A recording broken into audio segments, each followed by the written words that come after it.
Where is baby Kahleb? Where is baby Reighle Collins out of Fayette County, Alabama? You guys, this true crime story is just breaking in the news. More information and more details are coming out daily. A car accident December 8th, 2024 claimed the lives of a father and a 2-year-old little girl, turned into a missing persons of a 1-year-old.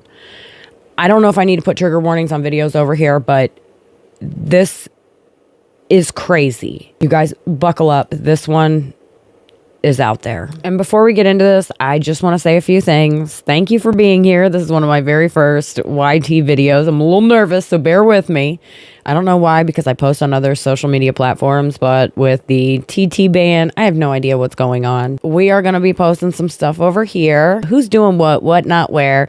Consider this like two best friends sitting down, BSing, having coffee together, and a little bit of gossip. Who's doing what? And I'm going to put my 2 cents in there, and you can join in the comments. Well, let's get right into it. Let me introduce you. You have mom, who is Wendy Pam Bailey. She's 22 years old. You have the father, who she's married to, Reighle Collins. He's 40. Yes, she is 22 and he is 40. They have a 1-year-old child named Kahleb, and they have a 2-year-old child named Reighle.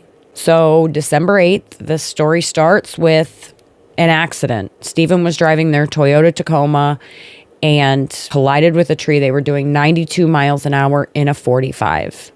At the scene, baby Reighle, who was not in a car seat, not in a seatbelt, 2 years old, was pronounced dead at the scene. Reighle was rushed to the hospital and he died the next day. Mom, Wendy Pam Bailey, was found hanging out the driver's side window, and she was rushed to the hospital in critical condition. So while mom is in the hospital in a coma, dad is deceased, and the 2-year-old is deceased, family from out of town started calling and saying, "Where's Kahleb? Where's the 1-year-old?" Nobody knew where the 1-year-old was, so they put out a missing persons report on him. They combed that scene thinking that maybe the baby was in the truck also, because the 2-year-old wasn't in a car seat or properly restrained by a safety belt at all. A lot of this accident looked very questionable, but they combed the scene, they looked for the baby, they couldn't find the baby. So December 11th, they arrested Wendy Pam's dad, John Bailey. Now John, he actually had custody of those 2 children, and we don't know the circumstances around that just yet. And yes, I'm going to keep you guys updated, but John had custody of those 2 kids, and John was arrested for not report a missing persons with the baby because nobody can find this baby. Well, John wouldn't talk. About 2 weeks later, Wendy Pam Bailey wakes up from her coma and she goes straight to jail. All the while, they kept looking for this baby. The baby was all over the news. The baby was all over the internet. People were trying to find baby Kahleb. What we recently found out, when Pam went to jail, we found this is devastating. This is absolutely devastating. A missing persons turned into a recovery mission of the body. The details surrounding what happened to him are gruesome, and there's not many details, and it leaves us with a lot of questions. Basically, they found text messages from Reighle Collins, the dad, to the mom, Wendy, that said things like, "He's not moving," and a picture of the baby with a rope around him hanging from the rafters of a loft with blood on his body. And the mom's response to that was, "He looks tired and worn out. Hopefully that's all." Reighle had also mentioned in other text messages that he was sorry for the way the baby looked. The baby hadn't been seen since at least September. Now people are speculating even June or April of the last year.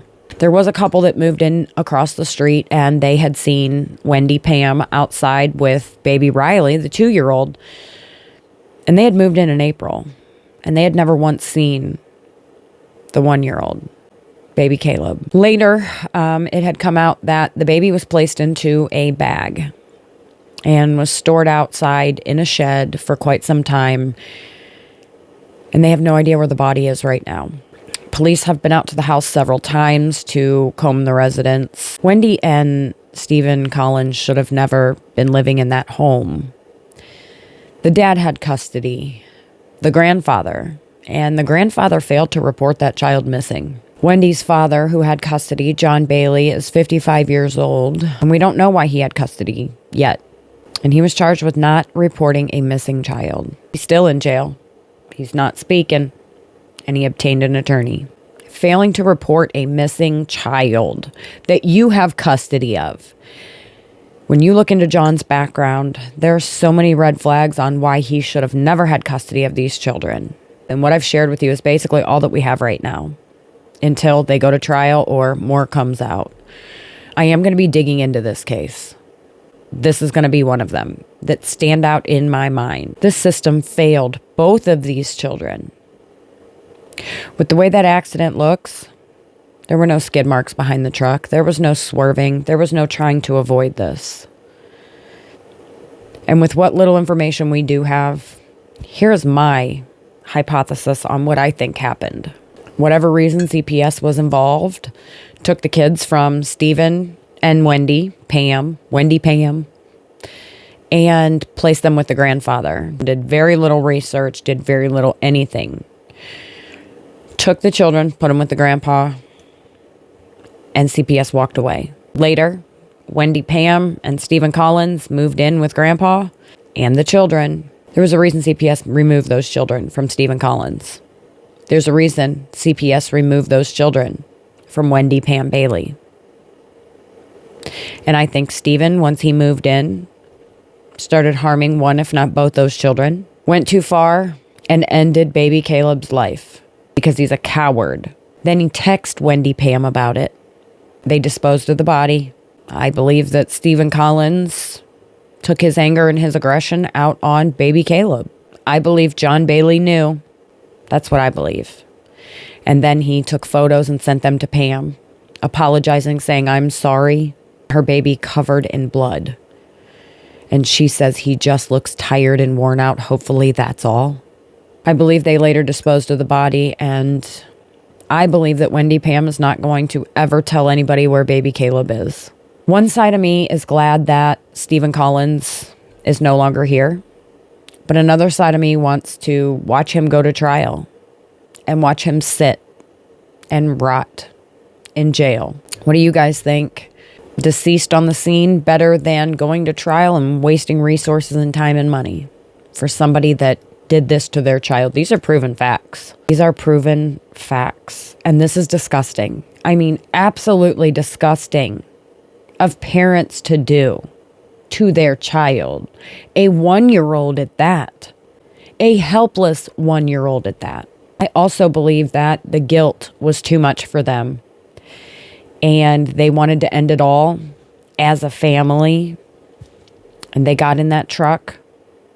No seatbelts. He floored it doing 92 miles an hour in a 45. Whipped it right and head on with a tree. I don't think Wendy Pam was supposed to survive. I think they were all supposed to go because they knew what they had done. This is such a sad story, such a sad case, and I think this family failed these children. I will keep you guys updated. I will let you know more when I know more. I'll meet you guys in the comments. Have the day you deserve. Thank you for watching. I'll see you in the next one. And if no one sold you today, love you. Bye.